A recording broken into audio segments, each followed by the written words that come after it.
Bien aimé, c'est vrai, c'est que Dieu vous bénisse. Dieu bénisse tous les enfants de Dieu partout dans le monde, Eskabozali. Que la grâce de Dieu vous soit tellement favorable partout Esikaboza. Zambe apambola biso. Zambe apambola ba famille nyonso. Partout bisika bozo zwa biso. Partout bisika bozo landa biso. Zambe apambola ba famille. Eza wabino prophète Timothée, votre serviteur. Oyo wapi tozo sambela pona ba famille nyonso chaque fois. Tozo prier penzambe azo sala ba grande chose. Na ba vie ya batu tellement ebele. C'est votre humble serviteur le prophète Timothée Lukaisa. Zamba pambola bandeko nyonso oyo bazo benga. Bandeko nyonso oyo tozala bango na kata ligne de prière. Zambe a visité bango. Ezala ba makambo ebele Zambe azo sala na ba vie ya batu. Kaka yonde na no bengi te na no koti te na ligne de prière. Yango zomona peut-être makambo ezo umela na vie na yo. Opportunité yango topesi yo parce que lobby eza déjà les 30. To clôturer prière ya délivrance ya ba première né nyonso. To clôturer yango. Awa suko lokola tozo banda journée ya lobby mardi. Lobby mardi déjà parti à dimanche batu baleki déjà qu'on s'enregistrer pour na ba prière o ezo banda moi tozo banda prière nini moi eza prière ya schéma eza schéma prophétique. Donc nous allons prier na ba kanyoso par rapport ya ba schéma okoloba schéma nini schéma eza formule oyo nzambe apesi pour la délivrance pour la solution pour na ba problème nyonso oyo ezotungisa l'humanité. Donc c'est-à-dire zamba pambola bandeko déjà bazo ko s'enregistrer bandeko déjà bazo benga soki olingi ozwa biso directement lisusu à part tozo leka na chaîne ya notre servante de Dieu la sœur Rite la danoise s'abonner la chaîne wana et okozala chaque fois en ligne ya kolanda biso pe nzamba kozanga te kosala grâce. Et de deux, soki olobi olanda pe biso na chaîne na biso moko ezali MIPEF TV. Oko s'abonner na MIPEF TV ne okolanda pe intégralité ya ba message nyonso tozolobela pe ba prière ozo salama en ligne. Que Dieu vous bénisse. Mais ba numéro na biso tozopesa chaque fois pour na appel ya bandeko bazo benga biso. Numéro tozana te numéro oyo tozopesa. Ba numéro wana yango ezo permettre partout dans le monde entier ba benga biso pe bokota na ligne de prière afin que on leka na séance ya schéma prophétique pe ozala délivré. Ozala guéri. Numéro ya liboso eza oyo. Otie code 00243.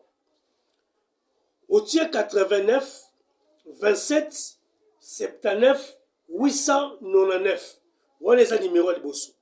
Numéro mibale ezali 00243. Otie 82 87 77 219. Wana obengi ozwi nga moko prophète na équipe mobimba oyo tozo sambela pour ba problème tozo prier pour la famille ebele zambe apambola biso wana ezalaki moi introduction pour la koyeba ko mema biso nyonso to comprendre que to komi déjà na temps oyo to annonçaki service ya schéma prophétique na kata schéma prophétique ezaloko tolobaka jamais errata. Donc quand au bengi biso au continue le schéma prophétique directement makambo yo changer zambe a visiter zambe a osala zambe a kokangola le nom de Jésus-Christ est glorifié. Amen.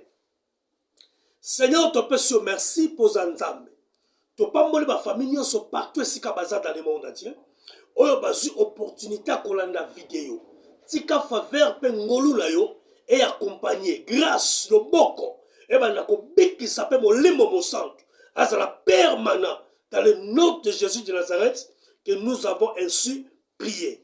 Amen. Gloire à Dieu. Le lot tozolobela, tozala mukanda ya 2 Rois chapitre 2, verset 1er jusqu'à 11e verset. Tozala 2 Rois chapitre 20, 2 Rois chapitre 20, verset 1er jusqu'à 11e verset. 2 Rois chapitre 20, verset 1er jusqu'à 11e verset. Na 2 Rois, bazo betela biso lisolo ya roi Ézéchias. Parce que la lobby tozolobela sur le schéma prophétique, le schéma de la délivrance. Bazolobela biso awa problème ya roi Ézéchias. Balobi roi Ézéchias azalaki un roi oyo abandaki kobanga nzambe na kata royauté na ye. Parmi les rois d'Israël, Ézéchias azalaki pe parmi des rois oyo babandaki kosalela nzambe. Azwaki pouvoir na ye atombolaki kombo ya nzambe kati nango. La kati nango. Donc cela veut dire amonaki que sans Dieu rien ne peut se marcher. Et là mon côté qui kotambole pa nanga, il faut nzambe. Et on remarquait tout le moment qu'Ézéchias abandait ko adorer nzambe na pouvoir na ye, nzambe abandait ko sepela na ye. Nzambe abandait ko pese ba victoire. Gloire au Seigneur. C'est de même manière aussi na zo ko annoncer ndeko moko, lokolo to sakanzambe. Dieu a kopesa victoire, nzambe a opesa yo miracle. Nzambe a osalelo bolam parce que zo ko honorer. Et dans le chapitre 2 Rois chapitre 20, baye ko ebisa biso roi Ézéchias. Et comment qu'il la période moko, roi Ézéchias a tombaki malade. Et abelaki tellement makas. Et malade abelaki, Bible lobi bien. Et même et badaki komema roi Ézéchias vers la fin de sa vie. Donc c'est-à-dire vers la mort. Et c'est là que roi Ézéchias a koufa. Parce qu'il a belaki sérieusement. Et nakata ko bela wana, ezalaki malade ya Isère. Ba pote ba ko kata na nzoto. Ba pote ba ko bimé na nzoto. Ezalaki malade moko ezalaki somo. Ba benyango na kombo ya Isère. Et à cette époque-là, le prophète était Esaïe. Et pendant que roi Ézéchias azobela, Nzambe ayebisi Esaïe le prophète. Alors bi kende ko yebisa roi Ézéchias. Abongisa ndaku na ye. Apesa ba ordre na ndaku na ye. Parce que maladi oyo azobela ezoboma ye. Nzambe ayebisi prophète. Prophète a memi pe message. Et pas ya roi. Ayebisi roi, maladi ozobela okufa. Mais Nzambe alobi préparer ndaku. Bongisa bandaku pesa ordre na ndaku na yo. Parce que ozokufa. Voilà pourquoi Ézéchias a kokaki kokufa te sans avertissement Nzambe. Parce qu'il craignait le Seigneur. Et voilà pourquoi il s'appelle Nekomo Ndangai. Ce qui Nzambe atindaki Esaïe, akene ko avertir roi Ézéchias, ka bongisa ndaku. Toi aussi, comme tu crains le Seigneur, okoki jamais kokufa mort brisque. Okoki jamais kokufa mort subite. Avant yokufa, il faut que Dieu a envoyé l'un de ses serviteurs pour t'annoncer. Voilà pourquoi Nena Lobaka Aboye n'a pas arrêté ba mort brisque, ba mort à tension, ba mort à accident, na vinonga na longoli yango. Tsokozo ni melongo na nga ke longwe loba na nga amen de sikozali. Merci. Et Bible solo baboye, tangu ba yebisi roi Ézéchias. Prophète annoncé, roi boyakite, roi yoki. C'est ainsi dit l'Éternel. Parce que Bible solo ba, Dieu ne change pas dans sa parole. Dieu a prononcé. Et Esaïe a tourné le dos, a commis kozonga, kobimana palais royal. Et la Bible dit ceci, Ézéchias a tourné face vers Mir. Abandi ko yebisa Nzambe. Abandi ko rappele Nzambe. Nenga saleli Nzambe. Abandi ko rappele Nzambe. makambo ya salelinza. Alors non Seigneur, na kokufa boyete kanisa quand même. Musala na salelio. Kanisa quand même. Ba bien fort na sali. Kanisa quand même. La Bible déclare pendant que Ézéchias sazo sambela. Et pas Nzambe. Dieu est en train de livre des souvenirs. Nzambe abandi kotala na ba souvenir. Nzambe abandi kotala na ba souvenir ya yene Ézéchias. Et Dieu a vu, il y avait des souvenirs. Et la Bible dit, Dieu se souvient à Ézéchias. Alléluia. Balobi Nzambe akanisi Ézéchias. Voilà pourquoi les nègres sont komoko. Comme Dieu a pensé à Ézéchias. Pendant qu'Ézéchias a été terrassé par la maladie, il voyait, il sentait l'odeur de la mort. Mais lorsque Ézéchias a rappelé à Dieu les souvenirs, la Bible dit Dieu se souvient. C'est de même manière que je prophétise à une personne. Si les gens refusent à te faire du bien, mais il y a un Dieu dans le ciel, cet après-midi, il va se souvenir de toi dans tout ce que tu fais pour lui, à cause de lui et pour la gloire de son nom. La Bible dit Dieu n'est pas un homme pour oublier le travail de chacun. Ézéchias a fait la prière. Nzambe a se souvenir d'Ézéchias. Maman n'a dit que Nzambe a se souvenir. Au coup faté na sidawal. N'a dit que Dieu va te souvenir. Au longa musala walate. N'a dit que comme tu as travaillé pour Dieu, comme tu as exercé pour Dieu, même si tu es dans le lit de l'hôpital, tu ne mourras pas parce que le Dieu qui a se souvenir qui d'Ézéchias, il va aussi se souvenir de toi pendant que je parle maintenant. Gloire au Seigneur. Alléluia. Et Ézéchias, tant Nzamba se souvenir, balobi Esaïe, abimaki na courte. Nzamba ebisi alobi, zonga pa ya roi Ézéchias. Yebisaye, a okufa lisusuté. Gloire au Seigneur. Yebisaye, a okufa te.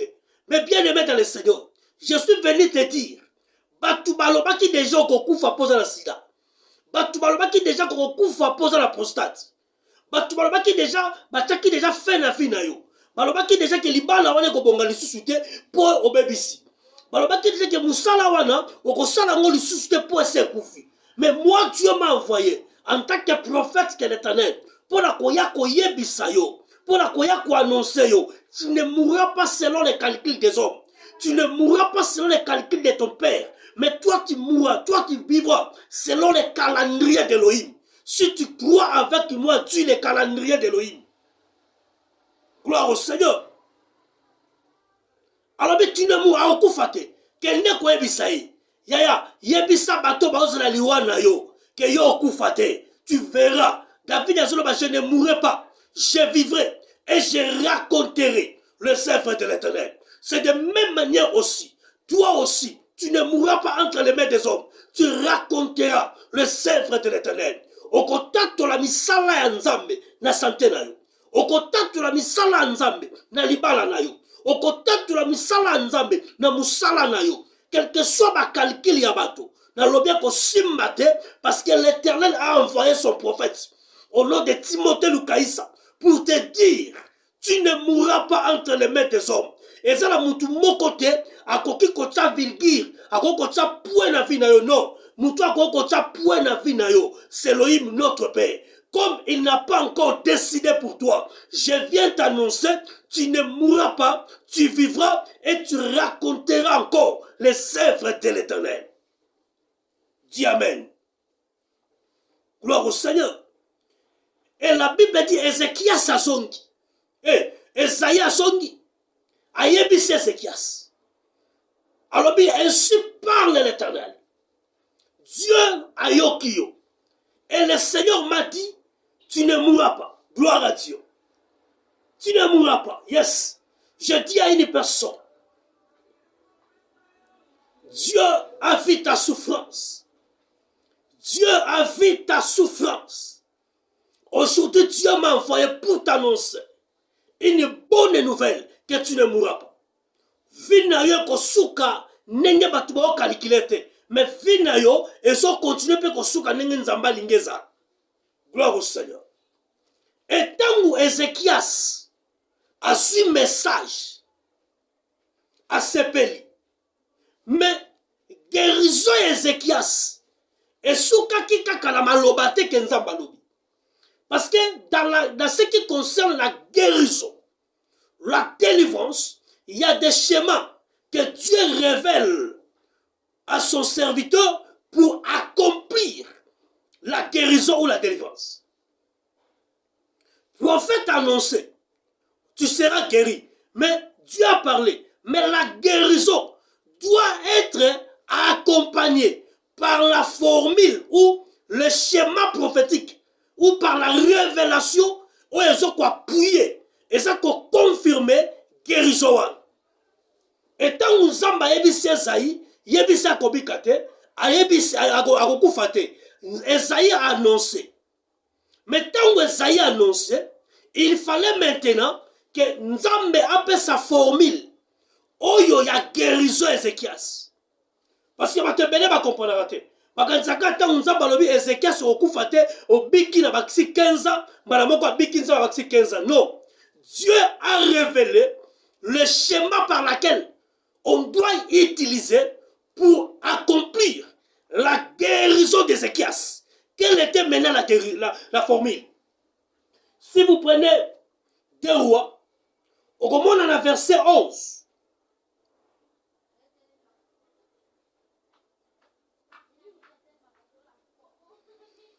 Zamba zoyebisa Ézéchias Esaïe boye. Alobi Esaïe.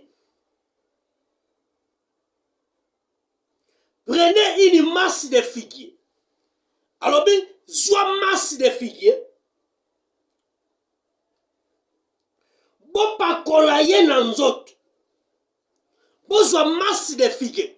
Bo pakole na nzoto. Masse de figuier ezali ba poso ya mbuma. Oyo ya figuier. Alobi bozwa yango ba masse ba poso. Bozwa mbuma wana bolongoli ba poso nango. Soki bolongoli ba poso, bo banda ko pakole yango na isina ba pota wana. Bo banda ko pakole yango na nzoto. Après 3 jours akobika ndaki ko se présenter na katata. Donc c'est-à-dire Dieu a parlé. Dieu a envoyé la guérison de la parole, mais le Seigneur a révélé la formule. Le Seigneur a révélé le schéma. Or, le schéma de la guérison Ézéchias, c'était le masse de figuier. Et c'est là qu'il va poso, il y a figuier, baba ko pakole dans nzoto. Et tant que bazo pakole dans nzoto baba poso wana, ne Ézéchias azoko bika. Malgré il y avait la parole. Gloire au Seigneur. Donc, révélation est parole est liboso, révélation est à mibali. Pour la guérison. Zamba lobi kende ko ebisa ko bika. Akufa lisusu te. Maloba est commis, parole est commis. Maintenant, la deuxième volet, Dieu a révélé maintenant les formules, le schéma ya guérison Ézéchias. Or, schéma ya guérison na ye, ezalaki ba masse de figuier wana. Balongo bazwa yango, babanda ko pakole na nzoto. Et tant que bazo pakole na nzoto, Bible lobi abiki le 3e jour à qu'on se présentait la table pour la quoi adorer. Lisons bien la 2 rois. 2 rois chapitre 20, verset 1er jusqu'à 11e verset. Au moment que Dieu a révélé. Ce qui nous a assuré dans maloba. Guérison n'est pas manifestée. Il peut guérison se manifester et Seigneur est accompagné. Nakati ya formule pour guérison comme un réel. Parce que Nzambe azana balolenge belé oyo a répondre à kana besoin na biso. Nzambe azana balolenge belé oyo abikisaka biso. Voilà pourquoi qu'on remarque. Et ça la mutu muso aso luka Nzambe. Oko bota e umeli. Otamboli na ba église. Oketi na ba Nigeria. Oyoki ba sango ya ba pasteur. O pasteur wazana nguya. Okenda. Paralysie wana esila akati. Prostate wana esila akati. Cancer wana esila akati. Libala wana esonga akati. Makambutu oyo lukelaka solution. Otamboli partout mais ensuite. Elingolo bateke bato bazo sambela basa mabe non. Elingolo bateke bato bazo sambela yo wana. Basa na nzambe te non. bazana nzambe. Mais le problème où ezangi, eza formule, eza schéma pour posséder délivrance là. Prière sans schéma, prière sans formule, et reçoit la théorie. Est-ce que vous avez un malade? Neko sula nanga malam. Neko sula nanga siko. Yebake maladi na yo zambe sa pesi formule. Solution na yo zambe sa pesi formule. Ezekias Pabika zamba ebisi ezai utiliser ba masse de figuier. Okoloba est-ce que ça ka masse de figuier? Na kompe sur deuxième exemple. Ce qu'on tali na 2 Rois chapitre 2 verset 19 à 20. La 2 Rois chapitre 2, verset 19 à 20. Baso bête la biso du solo à Jéricho. Bible zoloba, Jéricho est là qui ville moro kitoko. Batu nyoso bane ko se plena Jéricho. Batu nyoso bane ko linga Jéricho. Ko lie zalaki. Ko late zalaki. Biloko nyoso zalaki na Jéricho. Banda kwa bien. Kimia pe zalaki. Mais na kati ya Jéricho, eloko e bande ko tungisa bango. Ma ezalaki mabe. Ma ezalaki malamu te. Et la kati ya Jéricho, ezalaki pe na ba fils du prophète. Ezalaki pe na ba prophète na Jéricho. Mais bazalaki incapable ya ko senisse mai pour peuple sepela. Elingo lo bateke nzamba yebaki bango te. Elingo lo bateke bazaki na nzambe te. Bazaki na nzambe, mais peuple azo souffrir. Bazo sambela maye bonga. Maye bonga. Mais ma ezo bongate. Révélation ma ezo bongate. Pourquoi? Parce que prière ezalaki nango. Peuple pas ezalaki wana. Mais schéma prophétique. C'est nini ya principe ya délivrance. Ezalaki te. Et Bible zolo baboui. Lorsqu'ils ont vu le prophète Élisée, celui qui marchait avec les doubles ponctions. Quand vous voyez, ce qu'on t'a dit dans 2 Rois chapitre 2 verset 19. Au bani na chapitre na verset 1er, au moment où ba moni Élisée, ville mobimba. Ba yé pas Élisée. Ba lobi ah prophète, nengo yebo eto sepeli. Nengo paraître eto sepeli. Nengo zo mona biso awa, mboke za nango malamu. Mboke za malamu. Biloko nyonso eza bien. Mais eloko ezo boma biso, ezaka ka mai. Mai ndeza mabe na mboko. Batu nyonso basambeli pona mai, ezo bonga te. Na banganga baya basala cérémonie ya mai ebongaka te. Mais ndenge tomoni yo, peut-être yo ndoko ça la solution. Est-ce que tu comprends? Les gens basali recours et pas ya prophète, parce que va comprendre que un prophète, ce n'est pas seulement un prophète qui prophétise, mais un prophète en réalité, c'est quelqu'un que Dieu révèle le chemin pour donner la solution à toutes les nations. Gloire à Dieu. Bah, qui n'est pas un prophète? Il y a un moment dans 2 Rois chapitre, dans 2 Chroniques, chapitre 20, verset 20. Bible dit, confiez-vous à Dieu, vous serez affermis. Mais avec qui met prophète, vous réussirez. Parce qu'un prophète, c'est quelqu'un qui a le schéma. Prophète, tu as un schéma, il n'est pas un prophète. Il faut un schéma. Parce que Pépé à Jéricho, il n'y a pas Élisée. Yondo za nanzambe. Yondo za prophète. Ville zabie. Kolie sali. Bandako ezali, bilanga ezali, mais maya komela ndeza mabe. Maya komela eza mabe. Ezala mutu musozo mona zo tambola. Azalo kola villa Jéricho. Azoli abie. Azolata bien, mais libumune ba police nga botaka te. Ba kausa e michopo. Ezala mutu musozo na nanga siko. Bazo mona lokola mutu, mais na kacho za sidatique. Ozo tambola ozola na mbeto bien. Osola na ndako kitoko, mais ba mari de nuit, ba bimelaka yo chaque jour. Ba femme de nuit, ba bimelaka yo chaque jour. On luki délivrance à ba mari de nuit. On luki délivrance à ba femme de nuit. Ba sambelela yo, mais rien ne marche. Osalo kola Jéricho. On tamboli partout. Il fallait seulement que l'Isaïa pour place sa solution. Oh, les véritables Élisée maintenant. Oh, nzamba tindi pona yo, c'est le prophète Timothée. Oh, yazo ebiso sikoyo. Élisée ebisi bangalo bitala. Loko lesa problème ya mai. Ce n'est pas dit que bato basa balekinga na nguya. Tonga pela leki bango na nguya, non. Mais le problème est ça schéma, formé. Élisée Elisa koti na molimo, gloire à Dieu. Elisa zongi na présence. Ya nzambe. Nzambe a révélé Élysée. Pour mai oye bonga, zwa sanya mbele. Zwa na mungwa. Bokende na source, obwaka yango na kati, omona mai kobonga. Élysée ebisi bakali boyelanga sanya mbele. Shema. Boyelanga mungwa. Shema. Toke na source. Et tangu bake na source, na sanya mbele, na mungwa. Babwaki ya Elisa bwaki yango na kati ya mai, la Bible dit mai ebongi. Peuple a sepeli. Peuple a zui esengo. Esengo zongi na kati ya Jéricho. Parce que mai emonani. Mai ebongi. Yaya, soki Elisa ya kite, chemin nge koyate. Ozo souffrir pamba pozo yo kabatu. Ozo souffrir na kozanga kobota.